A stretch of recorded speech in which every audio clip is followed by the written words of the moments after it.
자, 우리 사도행전 17장 16절부터 34절까지 원래 말씀을 하려고 그랬는데 준비하다 보니까 굉장히 길어지더라고요. 그래서 두 편으로 잘랐습니다. 이 사도행전에 나오는 이 사도 바울의 설교 말씀은 사도행전에서 가장 많이 다루어지고 있는 본문이라고 그럽니다. 그러니까 논란이 많다는 소리죠. 이게 과연 어떤 내용인가, 또 왜 사도 바울이 이렇게 했나. 다음 주에 이제 좀 더 자세히 살펴보겠지만 사도 바울의 설교가 특히 이방인에게 한 첫 번째 설교입니다. 기록된. 그전에도 했을 거예요. 근데 누가가 기록한 이방인에게 향한 첫 번째 설교가 이 사도행전 이 본문에 나오는 아테네에서 설교인데 내용이 아주 우리가 들어야 하는, 왜냐하면 우리가 전하는 사람들이 주로 이방인이고 하나님을 모르는 사람들이기 때문에 그들에게 어떻게 복음을 전해야 되나, 전할 수 있나, 어떤 내용으로 어떤 방식으로 전해야 되나를 아주 잘 말씀해 주고 있어요. 그래서 오늘 이제 첫 번째 말씀만 먼저 살펴보고 다음에 2편 말씀을 살펴봅니다. 자, 바울은 빌립보에서 이제 데살로니가로 떠밀려갔죠. 그 데살로니가에서 사역을 잘하다가 또 베레아로 떠밀려갑니다. 또 베레아에서 또 아테네로 떠밀려갑니다. 그래서 마침내 아테네까지 떠밀려가는 것을 보게 됩니다. 어떻게 보면 우리 인생도 비슷한 것 같아요. 그냥 어쨌든 떠밀려가죠. 그냥 이런저런 일로 떠밀려가는 게 우리 인생인데, 그래도 우리 그리스도인들은 뭐에 떠밀려가는 게 좋습니까? 하나님의 나라 때문에 떠밀려 다니는 게 낫겠죠. 하나님 나라, 하나님이 사역하다가 그래서 떠밀려 다니는 인생이 됐으면 좋겠다 하는 생각을 한번 해봤습니다. 우리 16절에 보시면 이렇게 말씀이 시작이 됩니다. 바울은 아덴에서 그들을 기다리고 있는 동안에 온 도시가 우상으로 가득 차 있는 것을 보고 격분하였다. 격분했다고 말씀을 하고 있는데, 우리 아덴을 다시 한번 보면 요 지역입니다. 여기. 그러니까 베레아에서 배를 타고 쭉 내려와서 아마 여기에 도착했을 것이라고 생각이 되는데, 자, 바울은 바울이 유대인들의 타겟이었습니다. 바울이 주로 복음을 전한 사람이고 사역을 주도한 사람이기 때문에 이제 바울만 도망쳐서 내려온 거죠. 황급하게 베레아를 떠나서. 이 아테네라는 곳에 왔는데, 아테네라는 곳은 이 과거에 바울이 오기 한 400-500년 전에는 아주 세계 역사의 중심지였습니다. 거기에 보면 뭐 정치, 철학, 민주주의가 시작된 곳이고 또 철학이 꽃피운 곳입니다. 건축이 꽃피운 곳이에요. 건축하기. 그리고 예술의 중심지였습니다. 바울이 방문했을 때에는 이제 아테네의 전성기가 다 끝나고 끝물만 남아서 그 영광의 그림자만 있었던 때이지만, 그래서 불과 5천여 명의 시민이 살고 있었고 5천여 명의 노예들이 살고 있었던, 10,000명이 살았던 거죠. 총 10,000명이 사는 아주 작은 도시로 전락했습니다. 그러나 여전히 거기에는 웅장한 건축물들이 있었어요. 나중에 사진을 보게 되겠지만 웅장한 건축물들, 많은 예술 작품들이 거기 있었습니다. 그래서 수많은 사람들이 그곳을 찾아왔습니다. 와서 그 과거의 영광들을 보기도 하고 또 새로운 소식들을 전하기도 했습니다. 그곳에 사는 사람들은 자신들이 소크라테스와 플라톤과 아리스토텔레스와 에피크루스와 또 제노와 같은 대철학자들이 살았던 곳에 또 그들이 걸었던 길을 걸었다는 그 자부심으로 가득했습니다. 그런데 이 최첨단 문명의 도시를 돌아본 바울의 반응은 어땠습니까? 당시에는 정말 최첨단의 도시인데, 최고의 문화를 자랑하는 도시인데, 그 도시를 바라본 바울의 반응, 어떤 반응입니까? 바울은 아테네에서 그들을 기다리고 있는 동안에 온 도시가 우상으로 가득 차 있는 것을 보고 격분하였다. 아주 엄청나게 속이 아주 불불 끓었습니다. 화가 났습니다. 그냥 여기 살 곳이 못 되네 그러고 떠나버린 게 아니라, 여기는 참 살 곳이 못 된다는 단순한 생각한 게 아니라 참 정말 그냥 말이 안 나올 정도로 화가 나서, 뭘 보고? 도시에 우상들이 가득한 걸 보고 화가 나서 화를 내는 그러한 상태였습니다. 바울과 동시대를 살았던 플린이라는 정치가가 있습니다. 로마의 정치가가 있는데, 이 정치가가 남긴 기록에 따르면 당시 아테네 길에는 또 공원에는 이 사람들이 다니는 공적 장소에 약 3만 개의 조각상이 있더래요. 3만 개의 조각상. 10,000명이 사는데 조각상이 3만 개. 그것도 퍼블릭 장소에, 여러분이 마음 놓고 갈 수 있는 곳에. 각 집에는 더 많은 상이 있는 거죠. 신상들이. 그러니까 보이는 것만 3만 개의 신상이 있었다 그래요. 그리고 모든 벽마다 그림들이 그려져 있어요. 각종 그림들이. 또 페트로니어스라는 또 다른 바울과 동시대 사람은 이렇게 얘기했습니다. 아테네의 길거리에서는 사람을 만나기보다는 신을 만나는 게 더 쉽다. 3만 개니까 사람은 10,000명이고, 맞는 말이죠. 그래서 길이 시작되는 곳 또는 집 입구, 건물 입구마다 각종 신상들이 서 있다는 거예요. 그러니까 바울이 어디 가면 거기 신상이 꼭 있고, 그러니까 사람보다 신상이 많을 수 있는 거예요. 어디를 가면. 또 바울이 눈을 두는 곳마다 어떤 그림이 있는 거예요. 벽화들이 있는 것입니다. 그래서 그것들을 보고 질비하게 서 있는 그 신상들과 또 그림들을 보고 바울이 격분했다. 격분. 19세기에 프랑스 신학자 있습니다. 어니스트 리난이라는 프랑스 신학자가 있는데 이분이 이렇게 얘기를 했어요. 이 부분을 보고 야, 바울이 무슨 단순히 좀 멋진 예술품들을 보고 흥분하냐. 이 사람 좀 모자라다 이렇게 평가했어요. 그건 작품일 뿐이지, 예술 작품일 뿐이지 뭐 그것 가지고 흥분할 필요가 있냐. 여러분, 사람들의 눈에는 단순한 예술 작품이었을 수 있었지만 바울이 믿음으로 눈을 볼 때는 그것들은 다 우상이었어요. 여러분, 유대인들은 특별히 십계명에 있어서 십계명을 다 잘 지키는데 특별히 첫 번째, 두 번째 계명을 엄청 지킵니다. 하나님만 계시고 우상을 만들지 마라. 이 두 번째 계명을 엄청 지키죠. 그래서 유대인들이 모든 분야에서 뛰어나는데 이 모든 분야에 뛰어난 유대인들이 가장 꺼리는 직업이 있는데 그게 뭔지 아십니까? 여러분, 유대인들이 그 노벨 평화상을 많이 받죠. 그래서 1901년부터 2014년까지 195명의 유대인들이 노벨상을 받았다 그래요. 특히 경제학을 잘합니다. 유대인들이 경제를 잘해서 경제학 분야에서는 29명, 즉 받은 경제학 분야에서 노벨상 받은 사람들의 39%가 유대인들이라 그래요. 그럼에도 불구하고 유대인들이 없는 부분들이 많습니다. 유대인들이 진출하지 않는 부분들이 있어요. 노벨상뿐만 아니라 일반 예술 분야에서 유대인들이 진출하지 않는 부분이 바로 미술과 조각이에요. 유대인들은 조각을 하지 않아요. 특별히 미술은 할지라도. 왜냐하면 우상을 새기지 말라 그랬기 때문에. 그래서 유대인들이 이 예술로 이렇게 특히 조각으로 이렇게 이름이 난 유대인은 없습니다. 여러분, 하나님의 눈으로 볼 때는, 사람의 눈으로 볼 때는 예술일 수 있어요. 뭐 예술은 뭐 예술일 뿐이지, 문화는 문화일 뿐이지라고 할 수 있지만 하나님으로 눈으로 볼 때는, 또 믿는 자의 눈으로 볼 때는 예술은 단순한 예술이 아닐 수 있습니다. 아닙니다. 우상입니다. 오늘날 많은 사람들은 예술은 예술일 뿐이다 라고 말하는 말에 우리가 속지 말아야 됩니다. 문화는 문화일 뿐이다. 영화는 영화일 뿐이다. 그렇지 않습니다. 우리가 생활 속에 접하는 문화는 단순한 문화나 예술이 아닙니다. 여러분, 일반 대중문화는, 또 예술은 사단이 가장 효과적으로 사용하고 있는 무기입니다. 사람들을 지옥으로 끌고 가고 있는 사슬입니다. 사슬. 사람들이 말하는 명작 소설, 명작 영화의 주제는 대체로 무엇입니까? 다는 그렇지 않지만 대체로 많은 퍼센티지가 불륜이에요. 불륜. 그 살펴보면 다 불륜적인 내용입니다. 청춘남녀의 단순한 그 로맨스는 별로 없어요. 또 그런 것도 그리고도 있지만 또 그런 걸 보면 대체로 좀 방탕한 남녀 관계를 주제로 하고 있어요. 노래도 마찬가지죠. 락앤롤이 대표적으로 그 내용이나 곡에 있어서 안 좋습니다. 랩은 말할 것도 없습니다. 성이나 폭력이나 마약을 노래합니다. 요즘 영화나 드라마를 보면 뭐가 주제입니까? 주로 나오는 주제가 주로 귀신 이야기, 좀비 이야기예요. 무당 많이 나오고 한국에선. 미국에서도 마찬가지고 늑대 소년 이런 거 하고요. 미국도 비슷합니다. 미국도 드라마 보면 순 그런 거예요. 동성애 아니면 뭐 귀신 이야기, 마술 이야기, 뭐 좀비 이야기, 또 폭력 이런 것밖에 없어요. 그런 걸 다 합쳐놓은 게 애들 게임이에요. 게임, 컴퓨터 게임, 인터넷 게임이 그런 온갖 나쁜 것들을 다 합쳐놔서 이제 애들한테 퍼뜨리고 있습니다.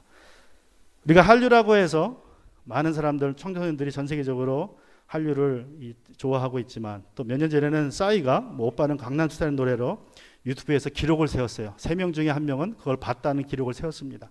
70억 명 중에서 약 25억 명이 그걸 봤다는 거예요. 엄청난 거죠. 그 정도로 기록을 세워서 우리가 자랑스러워했지만 사실은 자랑스러워할 일은 아니에요. 왜 그래요? 얼마나 그 노래가 퇴폐적입니까? 그건 전혀 하나님 문화하고는 관계없는 아주 퇴폐적인 문화입니다. 또 지금은 누구 때문에 청소년들이 열광합니까? 미국에서도 뭐 방탄소년, 방탄소년 뮤직비디오를 보면 그건 완전히 사탄 문화예요. 그거는 전혀 기독교적인 문화가 없습니다. 건전치 못한 문화인데 그것이 뭐 빌보드에서 1위 했다고 좋아할 이유는 전혀 없어요. 오히려 우리가 우려해야 됩니다. 염려해야 됩니다. 사도 바울처럼 격분해야 되지. 그게 정상적인 그리스도인이에요. 지금은 우리 한국이 영적인 전쟁터입니다. 그러면 왜 사탄이 이렇게 한국 한류를 쓸까 생각해 봤는데, 여러분, 한국이 사실상 선교에 있어서는 최첨단에 있는 나라입니다. 한국에서 보낸 해외 선교사가 10,000명이라 그러고 미국에서 보낸 해외 선교사가 30,000명이라 그래요. 단순히 숫자로 보면 한국이 2등입니다. 숫자로 봐도 2등이에요. 그런데 퍼센테이지 잡으면 한국이 1등입니다. 미국은 3억 명이 살아요. 그러니까 3억 명 중에 3만 명이 나간 거고, 한국 남한은 5천만 명 중에서 10,000명이 나간 거예요. 그러니까 퍼센트를 잡으면 한국이 훨씬 더 많이 선교사를 외국으로 보낸 것입니다. 그러니까 한국이라는 나라를 통해서 지금 두 가지가 나가는 거예요. 세계로. 뭐가 나가요? 하나님의 역사가 나가고 있고 사단의 역사가 나가고 있어요. 이게 한류입니다. 이게 한류예요. 그래서 우리가 이런 거를 볼 때에 기도해야 돼요. 하나님이 한국도 쓰시지만 사탄도 우리 한국을 엄청나게 강하게 쓰고 있다는 사실을 우리가 알고 있어야 됩니다. 자, 수많은 우상들로 가득 찬, 예술품이 아니라 수많은 우상들로 가득 찬 아테네를 본 바울이 어떻게 했습니까? 17절. 그는 격분했죠. 감정적으로는 격분했습니다. 이럴 수가. 그러면서 격분했는데 그가 취한 행동은 이것이에요. 17절. 그래서 바울은 회당에서는 유대 사람과 이방 사람 예배자들과 더불어 토론을 하였다. 자, 회당, 안식일에 회당에 가서는 같이 성경을 펴고 토론을 했어요. 뭘 토론했어요?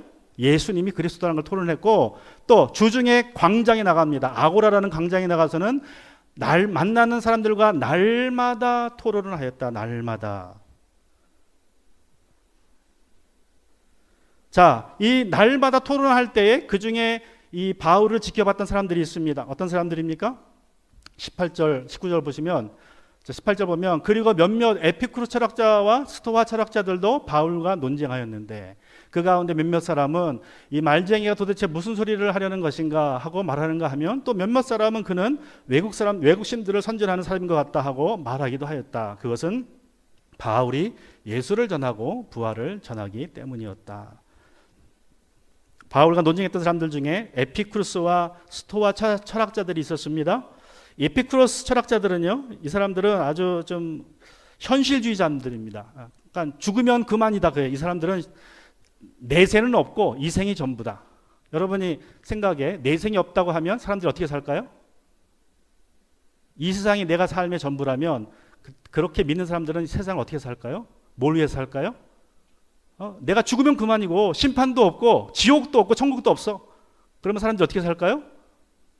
쾌락을 위해 살죠. 그죠? 죽으면 끝나니까 무슨 짓을 하더라도 자기가 원하는 쾌락을 위해 추구합니다. 그래서 에피쿠르 사람들은 그냥 쾌락을 위해 살고 어떻게든 고통은 피하고 어떻게든 쾌락은 최고로 하는 것이 삶의 목표였어요. 신은 있다고 믿었습니다. 신은 있지만 우리하고 상관없고, 신은 저기 계시지만 우리가 건드리지만 않으면 되고, 신도 우리를 건드리지 않고 우리가 건드리지 않는 한 우리하고는 상관없는 존재다.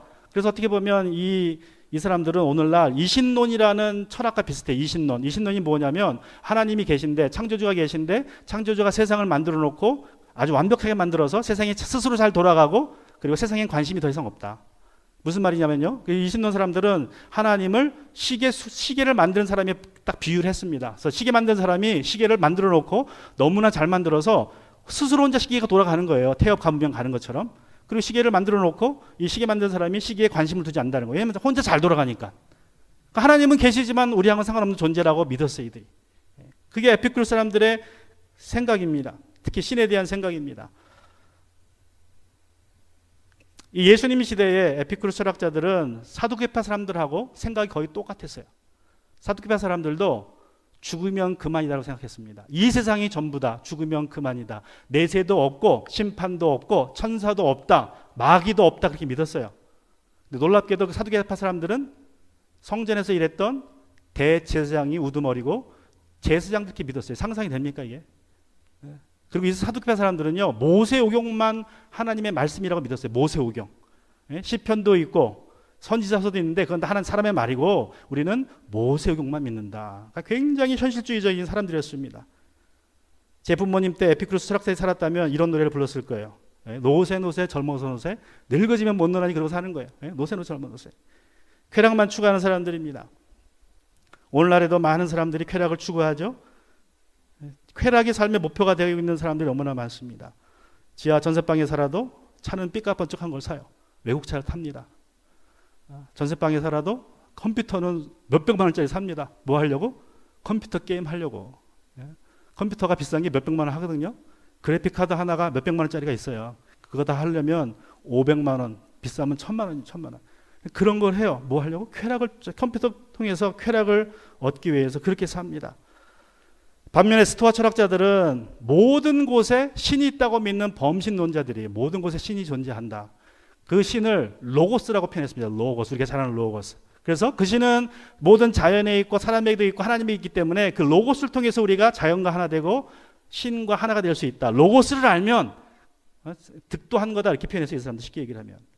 그래서 이 스토아 사람들은 굉장히 좀 그래도 괜찮은 사람들인데 문제는 뭐냐? 이 사람들이 믿은 것은 셀프 디시플린, 자기 훈련을 통해서 자기 삶을 개척해 가는 것이 이 사람들의 목표예요. 그래서 셀프 디시플린이 아주 강합니다. 그리고 또 셀프 서피션시라고 그래가지고 자기 스스로 문제를 해결해요. 그러니까 신은 있지만 자기 스스로 신이 준 이성을 가지고 삶을 개척해 나가는 것이 이 스토아 사람들의 이 철학입니다. 그래서 이 사람들은 굉장히 괜찮은 사람들이에요. 남도 도와줄 줄 알고 사회에 좋은 일을 공헌할 줄도 알아요. 그래서 예수님 당시로 보면 바리새파 사람들 같아요. 바리새파 사람들은 율법이 세상을 꿰뚫고 있다고 믿었어요. 율법을 행함으로써 자기들이 완전에 이르고 구원에 이르고, 그래서 바리새파 사람들하고 거의 비슷합니다. 굉장히 겉으로 볼 때는 도덕적이고 좋은 사람들입니다. 그럼에도 불구하고 여러분, 이들은 부활은 부인했어요. 부활은 믿지 않았습니다. 이들은 사람이 죽으면, 스토아 사람들은요, 사람이 죽으면 몸은 땅으로 가고 영혼만 남아서 영혼만 영원히 산다. 그래서 육체의 부활을 부인했어요. 그러니까 예수님이 이 바울이 부활을 얘기하니까 그게 뭔가 해서 이제 데리고 온 거예요. 그걸 들으려고. 자, 바울은 16절과 10절에 보면 아테네에 가득한 우상을 보고 격분했습니다. 마치 예수님처럼. 예수님이 성전에 이제 공사역을 시작하시면서 성전에 처음 들어갔을 때에 그 예수님, 그 이방인의 뜰에 가득해 있던 상인들과 짐승들을 바라보며 예수님이 격분했던 것처럼 바울이 격분해요. 왜 그래요? 여러분, 성전 뜰은, 이방인의 뜰은 만인이 와서 기도하는 곳입니다. 만인이, 세상 모든 사람들이 그 전에 와서 기도해야 되는데 거기에 소와 양과 염소들, 비둘기가 가득하고 돈 바꾸는 사람들이 가득하니까 예수님이 격분하셨어요. 마치 그 격분을 이제 바울도 아테네 가서 느낀 것입니다. 많은 우상들을 보고 그는 격분했습니다. 자, 바울이 격분했을 때 그는 어떻게 했습니까? 야, 하루속히 여기 떠나야지 했습니까? 내가 하루속히 이방의 도시, 우상의 도시를 내가 못 살겠다고 떠나갔습니까? 어떻게 했습니까? 바울은 복음을 전하기 시작했어요. 우리가 말씀 살펴본 것처럼 17절에서 회당에 가서 안식일에는 복음을 전했고, 날마다 아고라라는 시장통에 가서 예수님과 부활을 선포했습니다. 그의 열정을 다 담았습니다.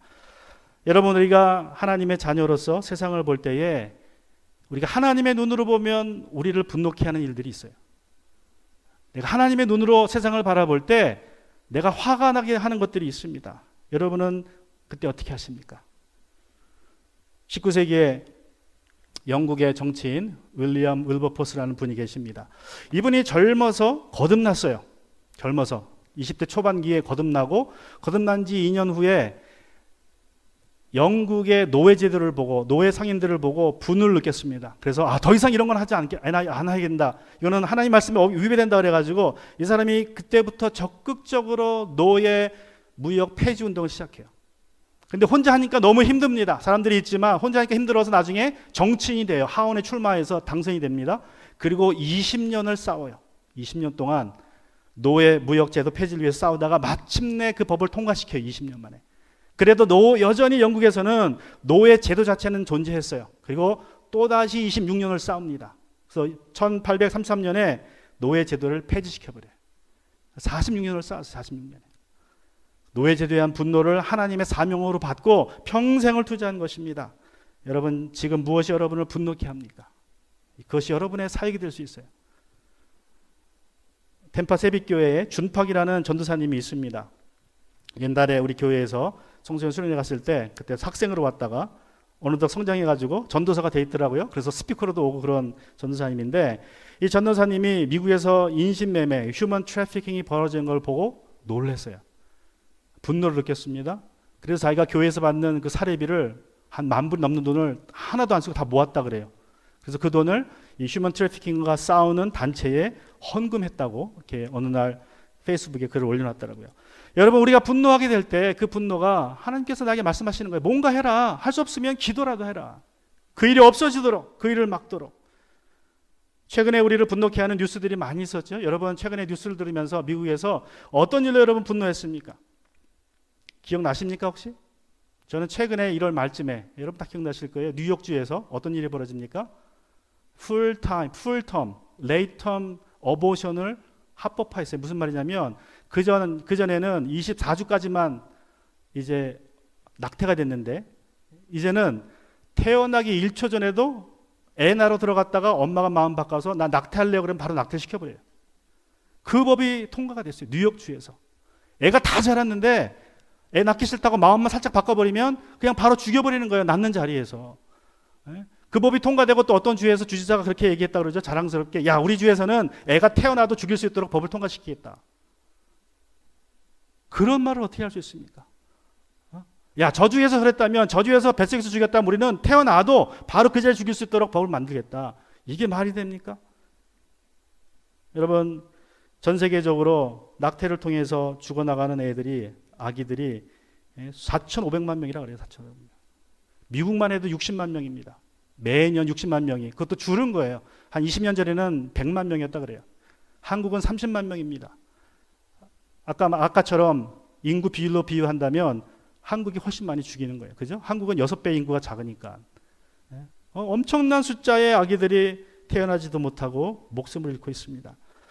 여러분, 우리가 이런 영화 사례를 보고 분노하지 않을 수 있습니까? 또 북한에서는 수많은 우리 기독교인들이, 형제들이, 자매들이 한 5만 명이라 그러죠? 많으면 10만 명까지가 지금 노동교화소에 잡혀있다 그래요. 여러분, 그들은 하늘을 쳐다보지 못합니다. 하늘을 쳐다보면 기도했다 그래가지고 하나님 생각했다 그래가지고 때려요. 고문합니다. 하늘만 쳐다봤다고. 그러니까 땅을 쳐다보고 다녀야 돼요. 땅을. 또 많은 사람들이 탈북하고 있는데 지금 북한에서 탈북해서 중국에 살고 있는 사람들이 20만 명이라고 그럽니다. 20만 명. 거의가 여자죠. 퍼센트로 보면. 그런데 여자가 탈북하면 10명에 9명은 8명은 다 인신매매를 당한다 그래요. 상상이 안 되는 일인데 이런 거에 대해서 아무도 얘기하지 않습니다. 특별히 남한 정부가 얘기를 하지 않아요. 여러분, 이런 일들이 우리를 분노케 하고 있지 않습니까?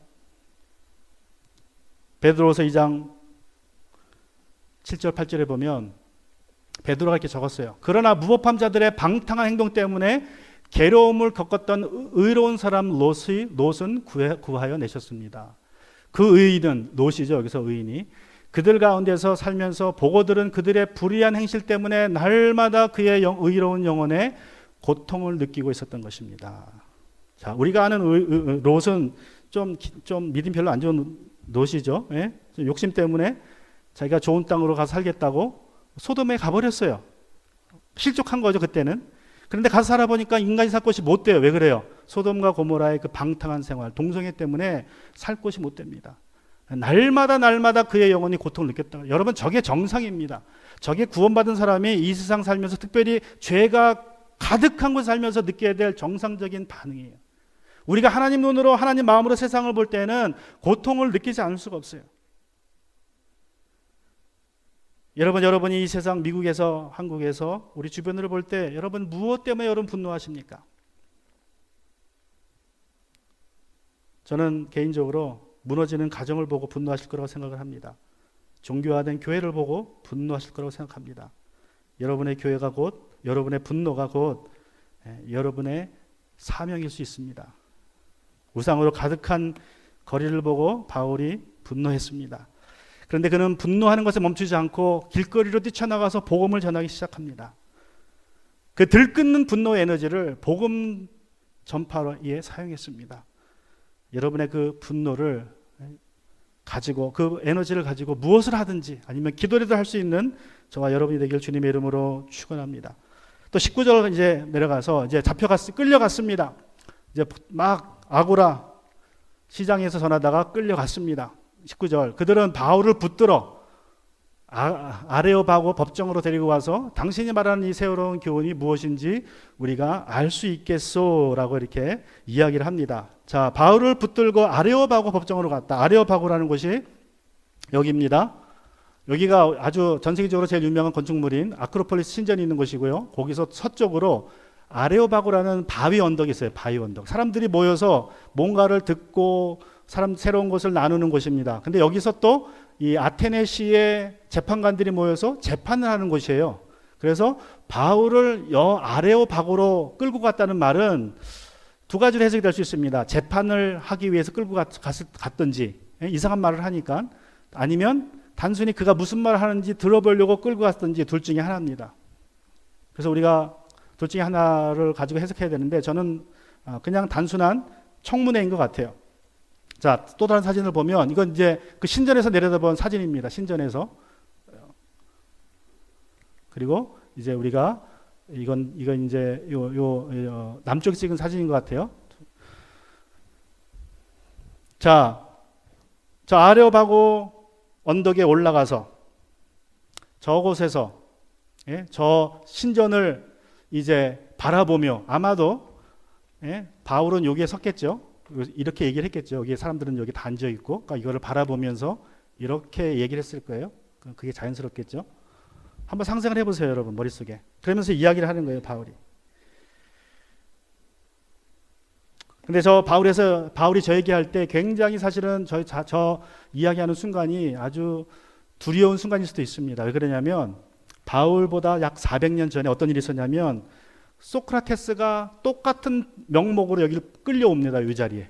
소크라테스라는 너 자신 알라라는 그 철학자가 똑같은 명목으로 젊은이들에게 이방신을 전한다는 명목으로 여기 붙들려와요.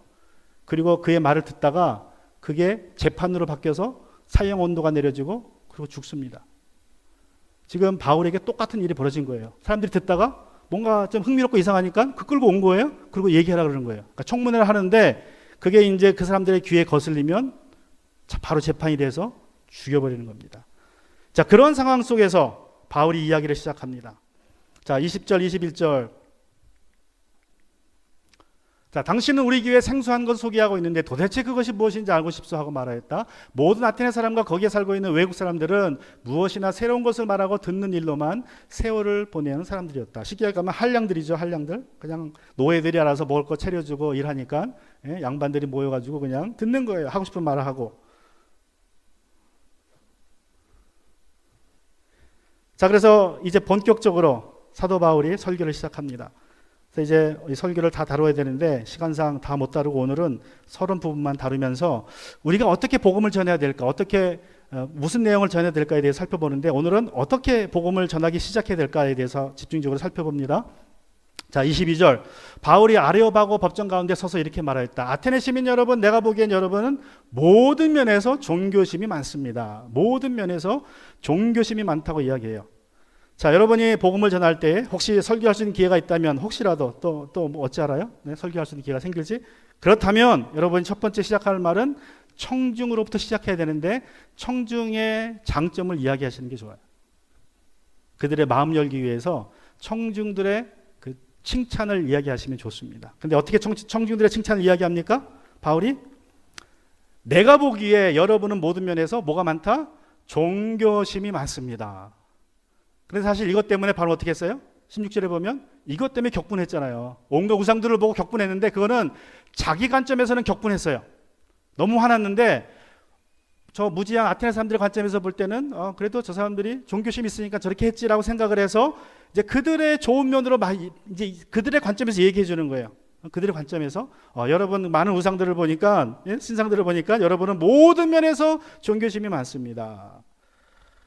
만약에 바울이 내가 아테네 시민 여러분, 내가 가는 곳마다 이 도시에서 가는 곳마다 우상이 가득하고 우상적인 그림들이 가득한데 도대체 정신 사나워서 못 살겠습니다. 여러분 어떻게 이런 데 살았습니까? 그랬으면 누가 바울의 말을 들었을까요?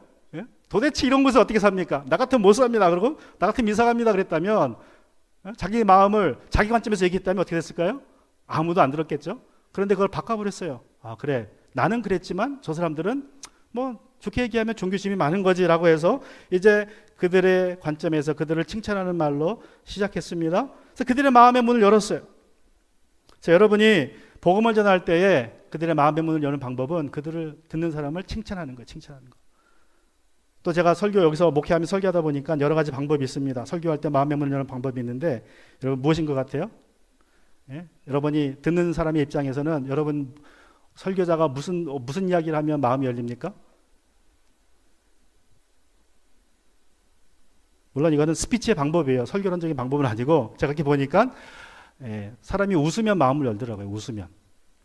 웃으면 입을 그냥 속으로 웃는 게 아니라 특별히 입을 열고 하하거리고 막 웃잖아요. 그러면 입이 열리면서 마음이 열리더라고요. 그럼 곧다가 복음을 쏙 집어넣으면 돼요. 제가 그걸 초창기에 깨달아가지고 그렇게 해보려고 농담을 이렇게 적어서 했는데 10번이면 9번은 아무도 안 웃더라고요. 썰렁해가지고 하지 말아야겠다. 그리고 이제 안 하는데 어쨌든 보니까 칭찬이 없으면 재미있는 이야기를 해서 마음에 열어서 복음을 이제 심기 시작하면 됩니다. 자, 두 번째로 어떻게 해야 되느냐? 자, 첫 번째는 칭찬을 해라. 긍정적으로 얘기를 해라. 있는 사실을 얘기하면 됩니다. 긍정적으로. 두 번째 23절. 자, 내가 다니면서 여러분이 예배하는 대상들을 살펴보는 가운데 알지 못하는 신에게라고 새긴 제단도 보았습니다. 그러나 나는 여러분이 알지 못하고 예배하는 그 대상을 여러분에게 알려드리겠습니다. 자, 알지 못하는 신에게라는 제단이 있었어요. 당시에. 그 제단이 생긴 유래는 다음과 같습니다. 바울보다 500년 전에 어떤 일이 있었냐면 아테네에 전염병이 돌았어요. 많은 사람이 죽어나갔습니다. 그러자 사람들이 동요합니다. 야, 우리가 섬기는 신 중에 하나가 화났나 보다. 그래서 우리를 죽이나 보다. 벌하나 보다. 그래가지고 그런데 문제는 3만 개의 신이 있으니까 누가 누군지 모르잖아요. 그러니까 고민된 거예요. 야, 도대체 어느 신을 우리가 화내게 했느냐. 그때 한 신이 나타나요.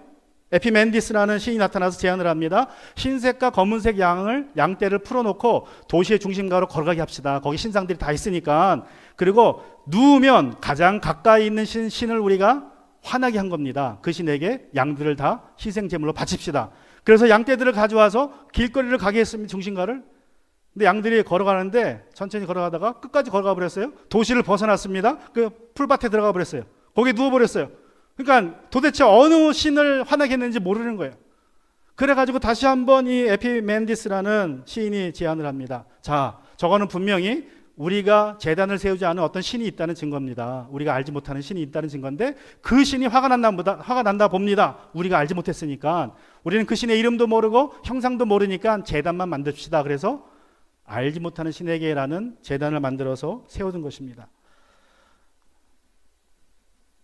여러분, 이 알지 못하는 신에게라는 제단은요, 아테네 사람들이라면 다 아는 제단이죠. 또 이들의 관심사였고, 또 무슨 일이 벌어지면 혹시라도 저 신이 우리에게 화났나 하고 이들이 생각했던 신입니다. 이들의 가장 큰 관심사였고 모든 사람들이 아는 일이었습니다. 그것을 끄집어내요. 그러면서 뭐라 그래요? 당신들이 염려하고 있는 그 신이 누군지 내가 이제 말씀드리겠습니다.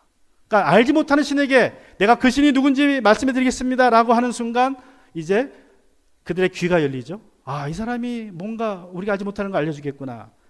자, 이렇게 바울이 두 가지로 마음의 문을 열고 귀를 열었어요. 그들을 칭찬하는 말로 그들의 관심사, 그들이 염려하는 것을 딱 끄집어내면서 복음을 전하기 시작합니다.